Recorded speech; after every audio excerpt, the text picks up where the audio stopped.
guest is Mr. Daz Moffitt, the Honey Monster. Wow. Thank you. This show is proudly brought to you from Napoleon's Casino in Bradford and proudly sponsored by Java Joe Coffee Shop, give it a whirl, and also Alpha CBD Plus Oils. The reason I've asked Darren to come on board is today this guy has got some stories to tell, and I've made some notes because it's not just one topic we're going to cover. These podcasts are all about people's journeys as martial artists, regardless of what discipline they've studied. So we're going to have a little chat with Daz and talk about his journey and how he ended up where he is here today in Bradford from sunny Spain. Brother Daz. Okay. Well, what's happening, bro? Good, man. Good. I've known you for years, haven't you, brother? Oh, yeah. I think the first time we met was, where did I used to bloody live? Savoy Court. Savoy Court, yeah, up Pudsey. And there was a chap, a floor beneath us, and he was like, oh yeah, my son's into martial arts, because he'd seen the card with all the stickers on. Combat Challenge, and he was like, oh, my son's into my martial arts. So I'm like, yeah, no worries, you know, where are you guys from? And he said, oh, we've come from Spain. So I'm like, oh, here, give him some tickets. Yeah. And then I met you a couple of days later, and I think that's how we built up the friendship, man. That's how I started training again, like, fucking, I think that was just literally a couple of months when I moved back from Spain over here, and got introduced to you. Man, that was how long ago was that? Fucking must have been 10 years ago now. I'm just going to move this mic forward, brother, just make sure we've got you there. Yeah. So about 10 years now, nearly. Yeah, a decade, because I was there with Pete McFadden. Yeah. I'm not going to tell you about the stories that I heard from upstairs. Good old Pete McFadden.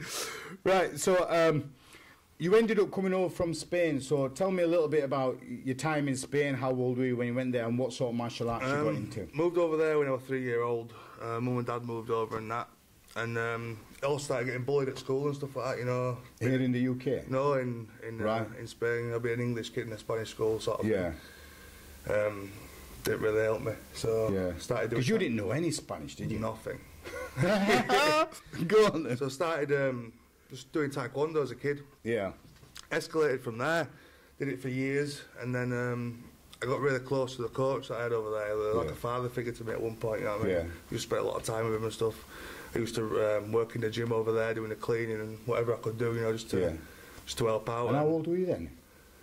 I think I started doing that when I was 12-year-old, like the helping out in the gym and stuff and helping him out. So then I asked him if I could do the kickboxing, and he's like, "Well, over there it was different to it. You see a lot of kids over here doing martial arts and stuff, but over there at the time, there weren't many people or kids doing martial arts or fighting and stuff like that." But I said, "Oh, can I just join in the adults class?" You know what I mean? He's like, "Yeah, if you want to join into adults class."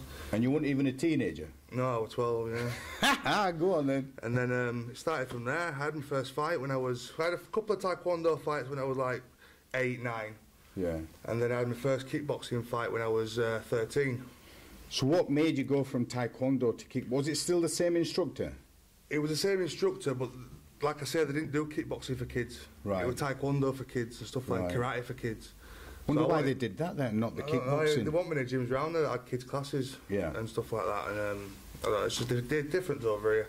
Yeah. So I asked him if I wanted to, if I could join in the adults class, and he's like, yeah, come join in, you know what I mean? Yeah. And I ended up getting battered for years by everyone. So how old were you when you had your first fight? 13, first proper fight. Okay, and how did that go? I was fighting a 23-year-old. 23? I was 80 kilos. That's heavy for a 13-year-old. I was 13, I weighed 80 kilos. They couldn't find me anyone my own age. Like I said, there ain't anyone.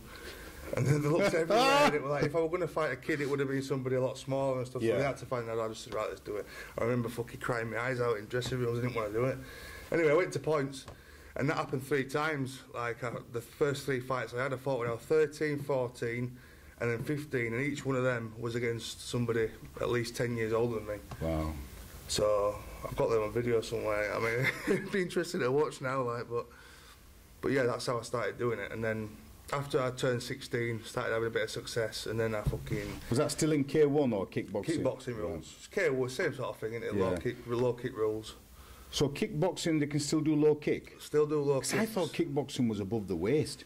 Or is that in America? It's called kickboxing low kick. Right. Or low kick kickboxing. That's what I call it over there. I don't know what it's called. I think that's the proper term for it, like. Right. And yeah, that was it really. And I had a bit of success when I got a bit older. I had a few more fights and stuff, and then started partying as a teenager. Like you do, brother, like you do. You know what I mean? So I had about 6 years there, or 5 or 6 years in between, where I just stopped doing everything. There were 2 roads to take, and I took the wrong one, I suppose, at the time. Did your instructor try to get you back on board? And yeah, I mean, especially with him being like a bit of a father. It was, figure. yeah. I used to go everywhere with him. I used to like live at his house most of the time. His son were a bit younger than me, so we used to hang about together and stuff.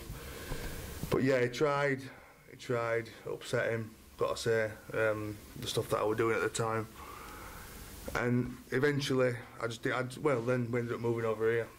Like, that's how long it dragged. 5 years dragged past. I didn't speak to my instructor for years after that. Wow. Because it was like, it was one of them things, you know what I mean? He was so upset with me, like, you just wasted your whole life and you've gone up on this and spent years doing that. And I'm like, well, it was only like maybe 5 or 6 years ago I messaged him on Facebook and got to see him again. I've been to see him now a few times and we're cool and all that. So there's no bad blood there. It was just a disappointment type thing at the time. And then, did you then come over to UK, did you? And how old were you then, Daz, when you came over? I was 19 when I came here. Right. So you spent a big chunk, well, you spent all your teenage years, didn't you, in Spain? I spent all my teenage years, my whole life's over there. Like, it's everything that I know is over there, everything. Can you speak the lingo? Perfecto. Get away, no you can't, man. You know I can. Right, okay, well, I want you to tell me. I'm not going to speak Spanish to you. Come on, brother, you can, man. You can. No, yo me sé. Just say the next 3 sentences that you're going to say in English, say it in Spanish to me. So then I'll ask you a question, you just repeat in Spanish, okay? So then, when you came to the UK, how did it go with your martial arts? Oh, bro, I can't do this in Spanish. I can't. You're not going to understand what I'm saying. It's not going to work, is it? No, but tell me one sentence and then I'll then say it in English. Eres un capullo. Brother, why are you swearing at me? How do you know that? I don't know, just the way you look at me. Yeah, good guess, but... Okay, no worries. So then you came to the UK. Did you still pause on the martial arts or did you do it? Yeah, it was... I still paused for age. Obviously, I came over here. I didn't even want to come. Yeah. But my brothers lived over here. And they'd all had kids.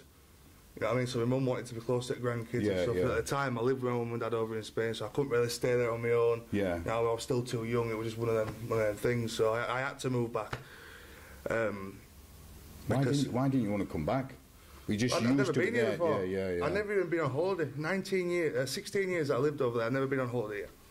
But you know, chatting to you wouldn't even know because you've still, you know, it looks like you've got the Yorkshire accent. You won't even know. Mum and dad never learned Spanish. My mum did a little bit, but my dad never. So when I went home, it was just English. When I went out of the house, it were all Spanish.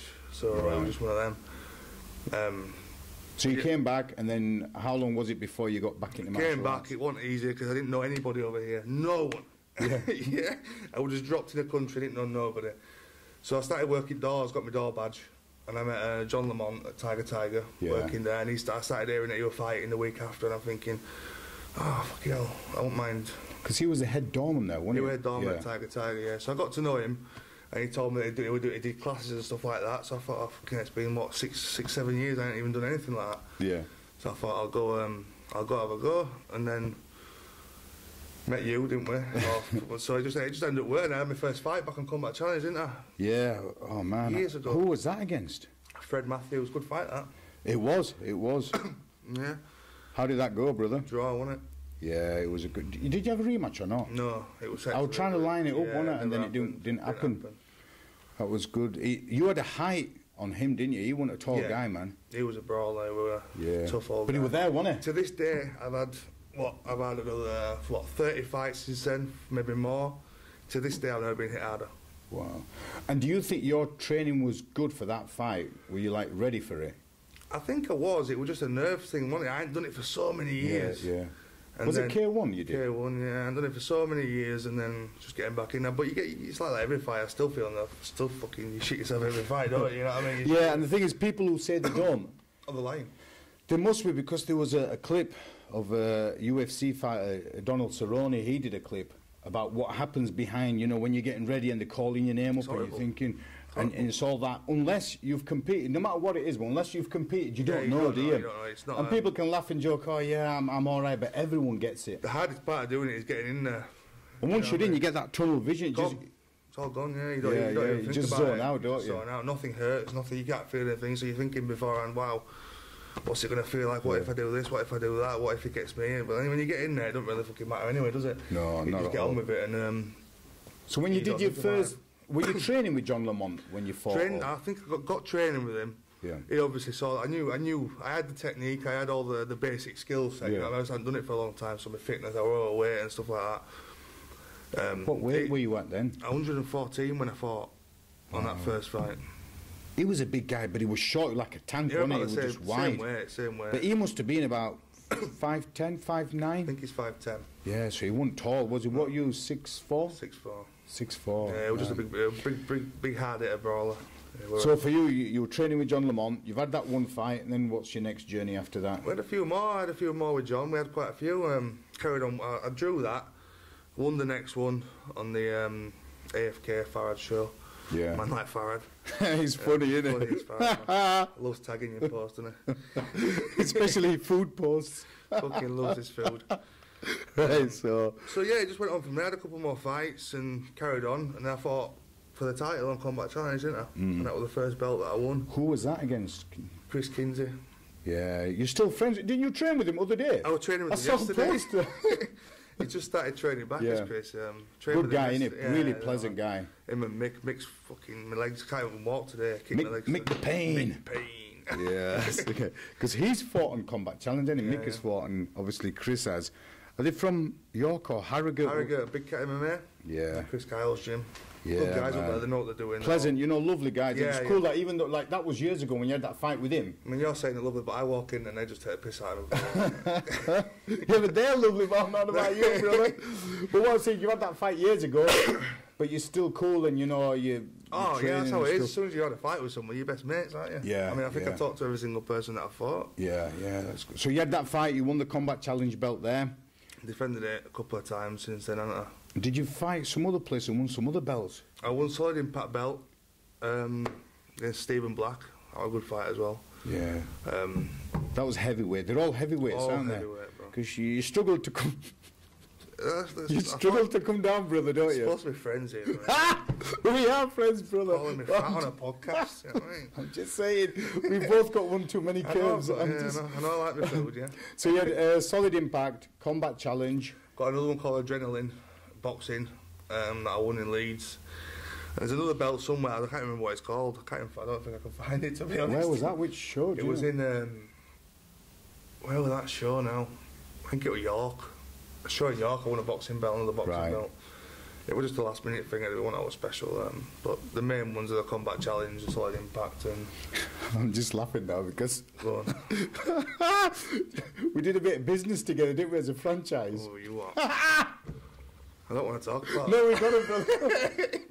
So, Combat Challenges at Bradford, that's the flagship. And then we thought we'll do some franchises. John Lamont did Combat Challenge Leeds, wasn't it? He did one, and that was like the ring event, so it was all boxing and kickboxing. And Daz says, yeah, I want to start a franchise. And we did it at Stourbridge in West Midlands, didn't we? Yeah. So the deal was, Daz would sort everything out, I'd help with the branding and helping out on the day and doing other bits and bats to get everything up and running. How many shows did you do? I did 4 shows, bro, and I'm still out of pocket, and so are you.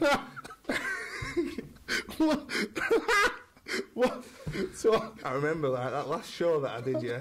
Look, that last show that I did, I was sat in my car afterwards like this, crying, bank cards maxed out. Oh God, I thought, what am I going to do here?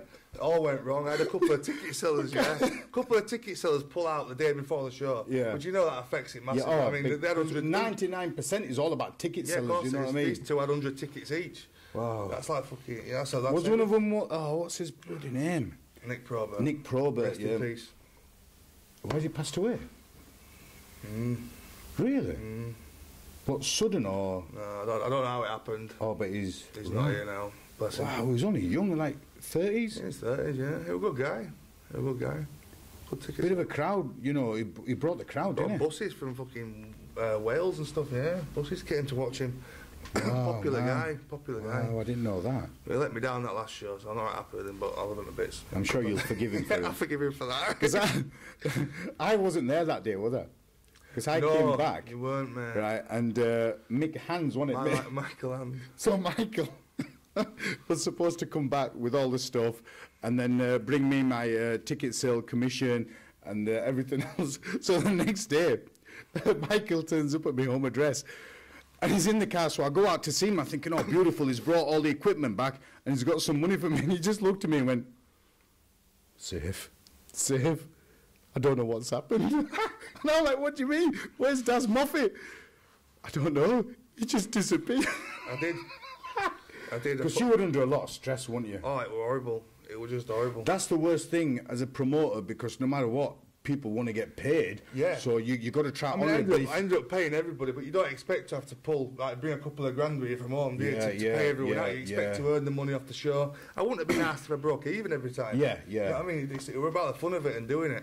I mean, to say it was different, but we were like 5 years ago, wasn't it? If I did it now, I know a lot more people. Oh, you've got a lot more contacts. You've got a pool of journeymen, which we're going to talk about. Everybody can punch into it if they want. And that was stressful for you, wasn't it? At the time, it was like putting a show there out of nowhere, not knowing anybody. I was knocking on gym doors, saying, right, I'm putting a show on here, have you got fighters, blah, blah. The shows didn't go bad, they all looked good and everything was good. No, they did. It was just the fact that and it was far away, wasn't it? In there, you know what I mean? Why Stourbridge? What was the connection there? I had my brother's missus, his dad owned the building, the nightclub that we did it in. So it was the arena, wasn't it? The arena nightclub. So it was kind of like he just said, use that venue for whatever you want and I'll give it a go, you know what I mean? Yeah. They'll take the bar and venue for free. Yeah. Nice big venue. Nice big venue. Lovely, yeah. I'd pay for security and stuff like that, but the venue was free. But yeah, it was an experience. I mean, I'm going to start. It was an experience for us both, brother. Experience for us both. I'm going to give it another go with Alpha Promotions and see if I can. Oh, you're going to put on another show, aren't you? When's you looking at? Is it first August? Week, end of May, first weekend of August. Yeah. No, sorry, fucking hell, end of May. End of May, first weekend of June. Right. With Chet Sandu, the director of. That'd be good, man. He's up for it, you know what I mean? He wants to have a go at stuff, and I reckon now I've got the contacts, knowledge to be able to. I think what it was, you've always wanted to excel and do something, you know, and be in business, but at that time, you just didn't have enough contacts. It was just, yeah. Whereas now, you're like 118 of Journeymen. You ring me, I've got something for you, you know what I mean? I remember seeing a post last week where somebody put on, you know, looking for all these fighters, and you just put something like, I can match them all. All of them, bro. Anybody. You need matching. Can't wait till we talk about Wes O'Neill. So, anyway, so we sidetracked a bit. So you did the franchise, that's done. You've done the belts, got them sorted out. Done the belts and all that, yeah. And then, how come you because you stop for a bit and then you start, and why is that? Why do you do that? Because you get to a stage, right, brother, where you know you're training hard, you're fit, you got that slick jab, pam, and then you kind of drift off, and then you come back again. I do it all the time, man. It's you know, to do this sport, even no matter what level you're at, which I kind of consider myself. If I have to do it, I've got to kind of fight people that are at a good level now. I've done it for so many years, you know what I mean? Yeah. But to do this, you've got to have a stable life. Yeah. You know what I mean? You can't do it. You can't concentrate. If your home life and stuff like that isn't right, or you've got other stuff going on in your head, it's just really hard to do it. You know how hard you have to train just 2-3 rounds? Yeah. It's hard work, isn't it? It is. You've got to go to the gym every day or 5 times a week. You've got to go running. It's time consuming. If you've got other stuff on your mind, then it's hard to do it. So I tend to fucking spend a couple of months training hard. I get stuck into it. I get myself looking all right. I do well, and I win a couple of fights, and I just go off on. Because I think, if you don't mind me saying, brother, I think with you, it's not moderation, it's one extreme or the other. One extreme. So when you're training, you train full on, you know, and your mind's focused, and when you're out of it, you're out of it. You know, you're not one of them that goes once a week to the gym, you know what I mean? It kills me every day, the amount of time that I've wasted, to be honest, because I have, you know what I mean, when I look back on my fights, I think, if I'd just stayed like that and carried on training like that. Yeah. And now I've got, you start again every time. Start again. I've just started training now again after a good 6 months without doing much at all. My last 2 fights, boxing, I had without training hardly, so it's just one of them. But now I'm going to try and stick at it now. And I think you should. The thing is, there's certain people who are blessed with technique, right? Now they can either put in the hard work, and then, you know, they do really well. And there's others that don't, that have the technique but kind of take the foot off the gas. And they're there, but they never, the potential, you know, where they could have been. Do you know what I mean? And you're still in that bracket where you can be, you know what I mean? I do feel like I can do something, yeah. I do feel 100%. like a lot of people tell me as well, like, if you want to just get stuck into it, give it a good, you've got 5 years left, you can hit it hard. I'm only 29, so I've got like a good So you're still only in your 20s? I could still, and I am gonna. I'm not just gonna say it and not do it this time. I'm gonna do it. I started training this week. I think for me, the last fight I had competitive, I was like 38 or something. Yeah, heavyweights. You know what I mean? And yeah, so they go on, don't they? Look at the George Foreman's. He's doing it. Didn't he do that? Like blood sport thing in Poland. Yeah, a couple of weeks ago. Where he ended up. He won, yeah. Did he win? Yeah, no rules. That was just madness. But he's I think he's 40, and he's still fighting at a world class level. I think it's just that consistency. You know, and the heavier you are, you actually go a little bit longer, don't you? You know, power never goes, does it? So you can keep fighting. But the aim now is to get stuck in and see what I can do with it. Training wise, where are you thinking, brother? Where? I like a few places. It's hard because it depends where I am at the minute. It depends where, like I say, now at the minute I've got a stable home life. Everything's good. You know what I mean? Because for you, I don't think nobody needs to teach you technique. You just need that hard graft, the sparring, the people. Do you know what I mean? Force me to do it and shower. Yeah. You know what I mean? No, I don't really taught how to jab. I used to own my own gym, didn't I? So I know. I have taught classes. I know the technique. I've done it for 20 years. It's just about putting that into practice, isn't it? Yeah. And being fit enough to do it. And no, but you are, man, because what you now, you've still lost a bit of weight. I've just started dieting and stuff, so yeah, I'm going to lose it. And you know, you're wearing a black jacket, that helps. Yeah, well, you know, that's on purpose. It's freezing, no heating in here, you know what I mean? What do you mean there's no? We're getting there, brother, we're getting there. You see me on breath, man. We're only on PC3. once we build up, we're going to get better. Look, we've got a new wall in the background as well. You don't think I'm worth the fucking heating, do you? That's why we've got hoodies and body warmers on. Let me just have a look at my notes, brother. Right, we need to talk about this Journeyman. How did that come about? So, up to now, you were just fighting, doing your own thing. Yeah. What made you think? I mean, it's a great idea, and I think you've got the market boxed off. But how did that come about? I was sat at home once, yeah. I don't do MMA. Right. The ground game is not mine. I was sat at home one day eating a curry at home. You know what I mean? And well, I'm going to mention Brad Conway wrong me, you know what I mean? Mr. Conway rung me up and said, I've got an MMA fight for you, do you want to come and do it? I said, I don't do MMA, I don't want to do that. He's like, just come, I'll give you 350 quid. I'm like, right, fuck it. I got in my car, drove over to Manchester on ISFC. Yeah. And I had an MMA fight, I got paid. Is that Blackledge's show or? I think it's Cal Prince? Prince, yeah, is it Cal Prince? And I thought, I've already done maybe 4 MMA fights like that. So you did that one. I mean, how did it go, brother? Because I got they'll take you down and straight down to the floor, and it's over. But I'm not bothered. I don't take it seriously. MMA. I'm boxing K1. You're not going to get me in a last minute fight. You're going to get me training for a fight, and I'm going to go into a fight. So you got a couple of $100 quid. A couple of $100 quid, and I'm thinking, fucking hell, I wonder how much Brad's earning out of me. You know, he's not going to do it for free, is he? But anyway, years went past, it escalated from there. And a couple of times I'd have someone would say, can you drive these fighters to that show? And I'd be like, yeah, I'll go. But I'd do it anyway. I would have done it. I'd do it for the fun. I love being there, you know what I mean? I love being at the shows, and I love seeing it. And that atmosphere. And you're always bumping at people that you know, don't you? There's always somebody that you know. It's a good old laugh. And it's only recently it's escalated to what it is. I've got like 40 fighters waiting to fight every weekend. So how did that happen, brother? So you used to take these fighters for someone else? Well, Brad got locked up, didn't he? So...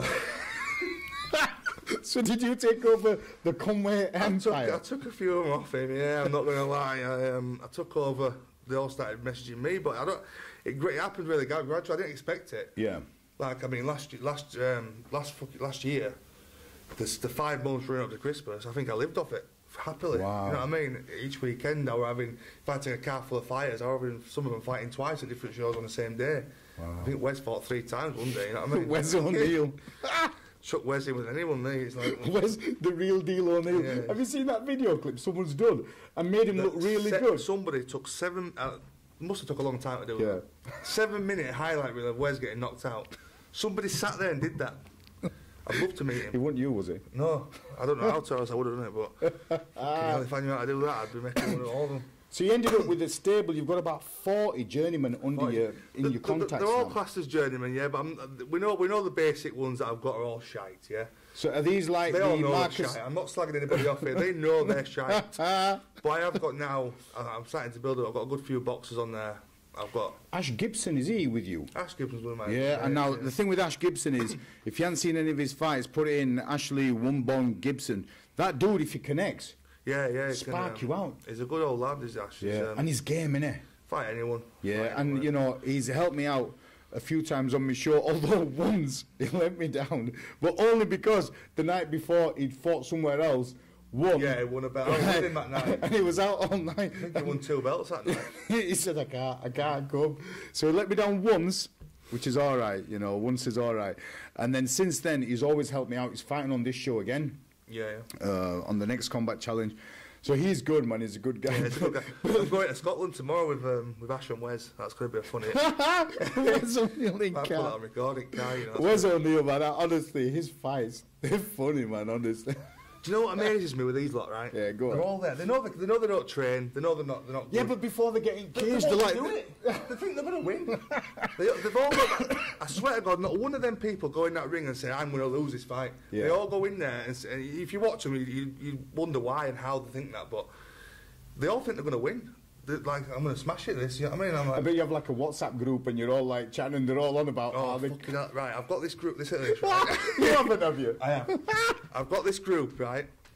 30th of May on Risk, me and Danny Mitchell are putting together a tournament of all my journeymen under 70 kilos fighting each other. Yeah? Right? What's it going to be called?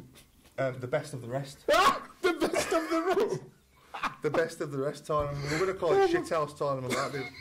Kind of can't advertise that, can you?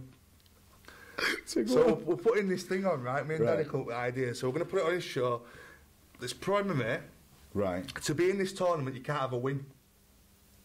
So you've got to have at least 10 losses and no wins. No wins? No wins. If you've got a win, you can't be in the tournament. So Wes O'Neill can't do it? He hasn't got no Pro MMA wins. Oh, no, he hasn't, has he? He had that win over Craig Truman. Wesley O'Neill beat Craig Truman. Highlight that, yeah? You need to check that on YouTube. Craig Truman. Watch it. Brother, you lost against Wes O'Neill. Google Craig Truman now. Right now. Right. So you've got these Pro MMA, 10 losses... 10 losses at least. I mean, sorry, we've got fucking 50 losses, like, but you've got to have at least 10 losses, no wins, right? So someone's always got to go, hasn't it? Yeah. Someone's got to get a win. Whoever wins that tournament is going to get 3 wins. But that's like a reverse thing, because normally 2 fighters who are undefeated, they always say someone's always got to go. Yeah, but do you know how good them fights are going to be? Oh, it's going to be mint. They'll be good. Because they'll be at a good level, but like Sunday League, you know, instead of Premier. That's what I mean. They'll all go distance and stuff. I'm going to watch that. Where's that going to be? Risk on Danny Mitchell's gym at ABT. Oh, man. 30th of May. But the winner gets 500 quid, he gets a belt, and he gets 3 professional wins on ShareDoc. So it's all done legit, you know what I mean? They're all the judges. Oh, is it like a knockout tournament, like a proper... Of course it is, yeah. They're all the winners. 8-man tournament. 8-man tournament. Eight of them going to fight each other. I'll pull them out of the hat on the night. Under 70. We've allowed Wes O'Neill to weigh in at 74 because he's a little bit heavy, but we need Wes in the tournament. We do. You know what I mean? Without Wes, it ain't even a tournament, is it? So who have you got? You'll have Wes. Have you got Marcus Hammond? We've got Marcus Hammond. You haven't got Jordan Wheater, We've got Jordan Wheater. We've got Wes. We've got Marcus Hammond's brother. Right. James Hammond. I've got Pacey Green. He's a new lad. He's only had a couple of losses, like... they're all from Calderdale, aren't they? Carl Mowen. They're all from same area. They all know each other. Yeah. Anyway, I've got... who else is there? None of them drive, do they? None of them. You're like car 11 for them. I am their driver. But that, you know, for them, brother, listen, look. For them, right, let's talk about, I don't know, Marcus or whoever, Carl, Wes O'Neill. They're sat at home. I don't know if any of them work, and if they do, how much money they're going to get. But from a show, they might get 100, 150. Depending, yeah. For even if they get 100 quid. Yeah. But they go in there, and with all due respect to them, the fight might last 2 minutes. If that. So they are on £50 a minute. Mm-hmm. They get driven there. They get the piss taken out of them on the way home. You know what it is? We do have a laugh though, you know. They're all good. All these lads that I'm talking about here, they're all good lads. You know what I mean? If they needed me for anything, I'd be there. Out there, they can, they can take a joke. They know whatever I say about them, it's banter, and they admit they know it's not. I'm not slagging anybody off or anything like that. It's literally how we are with each other. We're all mates now.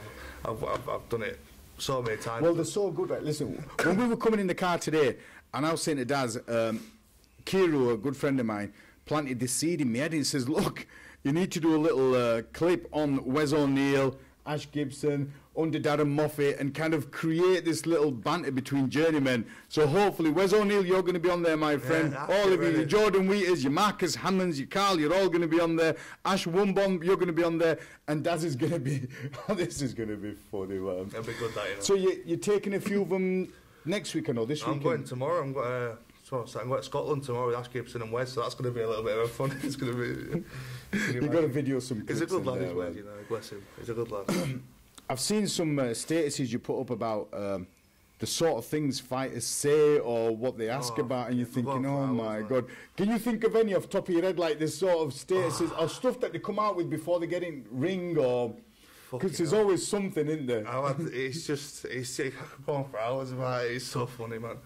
I've had guys come up and like, they're ready to get the name called out and they're like, I can't do it. I can't do it. So what do you do? I said, you're fucking doing it. I said, you get in that fucking cage now, I'm leaving you here now. Listen, we're miles away from home, I haven't got a pot to piss in you. So I said, you get in that cage now, or you're fucking staying here and you're ringing your mum to pick you up. Anyway. But yeah, it's fucking hell, I've had them all. See, I've had journeymen come in and, like, you know, they'll go up to the cage, no groin guard, no gum shield. Oh, fuck all on gum shield, right? So a couple of, what was it, 2 months back maybe, just before Christmas, took a lad anyway. So he's walking out to fight. He's only just started, right? He's only just started fighting for me, so he's not quite clued up to it, but you'd have thought this wouldn't have happened. So he's come up to the ring and I've got his gum shield in my hand, yeah, and I'm ready to put his Vaseline on his face and everywhere it needs to be. And I've got his gum shield out and I've put it in his mouth, and he said to me, it's wrong way. I said, what do you mean it's wrong way? So he's took it out and I've put it back in his mouth, so put the gum shield in your mouth. So this is outside the cage? Outside, right there, ready to go in the cage. I put his gum shield back. I said, what the fuck do you mean it's on the wrong way? He's took it out and he's put it on his bottom teeth. He'd moulded his gum shield to his bottom teeth. I mean... Are you serious? Honestly? Yeah. I didn't even know what to do. I just put it in his mouth. Did you just put it in box? Just get it in, man. Hopefully the ref won't see it, you know what I mean? Oh, my God.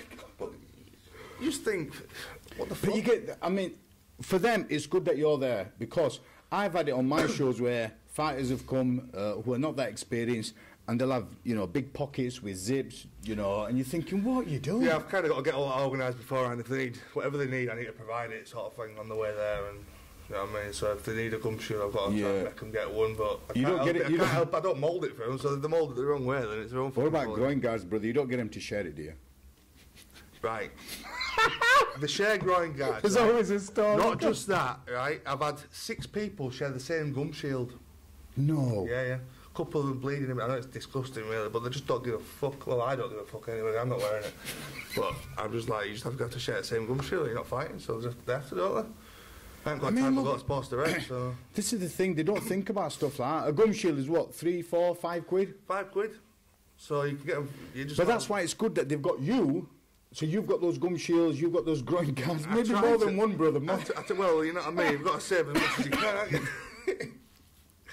And for them it's good because you can take them there, you can sort out the fights, you just literally ring them and say, right, I've got you a fight here. And then they'll go, you take them there, you give them some money, they're happy, you're happy, and...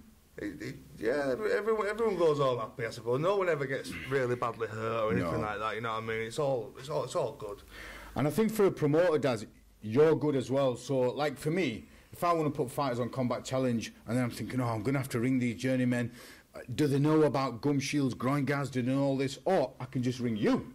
Say, Daz, these are the weights I need, can you sort them out? And then I don't have to worry. Yeah, from doing my show in Birmingham, like we just said, I realised how hard it was to communicate with each fighter. Yeah. At the same time, everyone wants something, everyone's got a question coming, everyone's got this. So if a promoter sends me a list of fighters to match, I'll send him a list of names back. He can forget about it. If anything goes wrong on my side, I'll let him know. If it doesn't, we're going to be there in a day, you know what I mean? That's the most relaxing peace of mind for promoters. I'd imagine so. Because well, you've been in those shoes, haven't you? That's what I mean, it would have been for me at the time. And I know they're all journeymen, not everybody wants journeymen on the show, and they fit a purpose, yeah? Well, that's why it's supply and demand, isn't it? Yeah. There's a demand for journeymen. Now, for me on my show, what I tend to do is focus on gyms first, you know. So for the first maybe 6 weeks before the show, I just go to legit gyms, coaches, because I want the fights to be great, and I want I want it to be suitably, equally matched, so then people can enjoy it, and customers who come and pay good money, they can enjoy it as well. Yeah, you don't want everyone getting. However, people, there's a couple of reasons they'll stop fighting. They'll either get injured, legit, you know, because they're training harder, you know, or they struggle with the weight cut, or there's some family issues. You know, there's so many different things why they can't fight. So then you think, right, okay, there's a void here now. I need to find someone to replace this fighter. And those that are legit fighters... Don't take it on last minute. But yeah, well, 4 weeks before the show, they're like, hold on a minute, I want a fight camp because I'm a legit fighter. I'm not somebody who's going to take on a fight, which I might lose, because I want to try my best to win a fight. So they then aren't way, because they won't fight. So then you have to go to these journeymen to fill that void. That's all there is, and that's why they're there for. It's a necessity. I mean, also for beginners, I've got a couple of promoters that send me a list of novices that have never fought before. Yeah. You know what I mean? So the journeymen suit that purpose as well. You can book them in advance. You know what I mean? It's not embarrassing to fight somebody that's had 100 fights if it's your genuine first fight. Yeah, that's fight, you know what I mean? So you put them in with somebody that's had a few fights, and that works out right. And I work with a few promoters now that we just, they always need somebody, and they're always there, you know what I mean? Always. And there's some journeymen who are legit good fighters. Yeah. That Eric Sutton, I took him. I know he's had a few boxing, he's had a lot of fights in the past, like, but I took him to this show a few months. Same one about the gum show, same show, yeah. He was there. And I knew he could box. I've watched him a couple of times on YouTube and stuff, and I thought, yeah, he can box, yeah. But he's a journeyman. He classes himself as a journeyman, but he can box. Anyway, the promoter said to me, if you can help it, that guy he's fighting, he's good, so tell him to last as long as he can. So I said to Eric, I said, go on, just give it a go, you know what I mean? See if you can last as long as you can. Anyway, fucking win. He won, didn't he? You should have seen that lad fight. What about the crowd? The crowd went crazy. Because it was like an Andy Ruiz, it was an Andy Ruiz moment, you know what I mean? You'd be looking at the fire exit door trying to get out, thinking I need to get out of here. I was buzzing, me. I was going into the cage after round one. I said, don't fucking drop this, you can win this. He knocked him down anyway. It was really good. So I've got a good few people on there that I've probably got out of 40, I've got 10 of them that can actually ever do, you know what I mean? That can actually fight. And look, I use some journeymen who are legit good fighters, depending on the discipline. Right, Will Canes and the Jake and stuff like that. Jake, Watkins, John Spencer, they're all good, but they're mainly boxers. So as boxing, they will hold their own. You know what I mean? Points as long as they want. You know, but when it comes to MMA, yeah, they'll try. The thing is, they want to win. Yeah. Because you know they've got that pride about them. But if you don't have the skill on the floor, then you don't. You know what I mean? Like with your first MMA fight. You went there, it took you down, and it is what it is. It's just what it is. I've been tapped out by a guy like him and me. It's just a different game, isn't it, jiu-jitsu? It is, it's taken to the floor, and I'm you've done that, What about, so next fight, brother? You're down on Combat Challenge, aren't you? Challenge, man, yeah. What's that, 8-9 weeks? Yeah, 9 weeks away, 19th of April. I'm going to get ready for that, mate. I'm going to start again now. I've started training already. Because you're fighting a guy who's got a legit record. I'm boxing a good guy now, yeah. He's had about 13, 14 fights? I think he's had 14, 15 fights. He's got a few belts himself. Yeah. He's getting on a bit now, like, but he's bigger than me, heavier than me. So and you're doing the discipline that he wants, which is boxing. Boxing, yeah. You know I want to do K1, but he's a boxer, so I'll box him. He's a big old lad, yeah, it'll be good. Everyone knows that you get pull outs and stuff like that, and I've pulled out of fights in the past before for personal reasons and stuff like that. So everybody pulls out of fights. So I have fought a couple of lads that are a lot of out of my record, 17 boxing fights, 5 or 6 of them are a journeyman that I've knocked out in a round. Yeah, I admit that. That's everyone does it. That's how it is. But from now on, I'm not going to do that anymore.